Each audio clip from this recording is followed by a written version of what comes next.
made complex queries. You notice that some query needs a lot of going back and forth between the application server and the database. Well, okay, you take it. If you're doing Node, you have implemented it in JavaScript anyway. You just take it with 6 more lines of code. You move it to the database, where the whole hip-hop going in and going back and forth is no longer necessary because you have direct access to the data.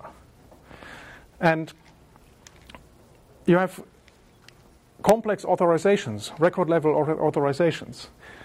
In the beginning, there is no schema validation, but if you want to introduce it later, to take out all this checking code in your application, in your client code, then you can add it later just by having your own API, which does as much schema validation as you want.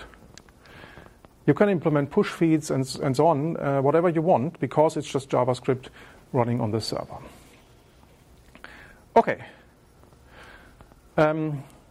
This is the presentation part.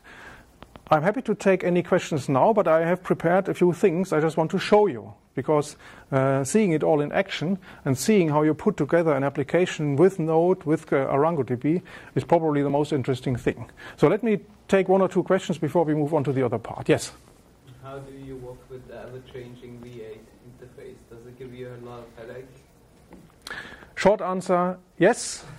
A little bit longer. We have just upgraded the V8 version, which was a pain because they happened to change the API from the C++ side. But the new version now gives us a lot of ECMAScript 6 things and better performance. And so I think it's worthwhile to spend some effort on that.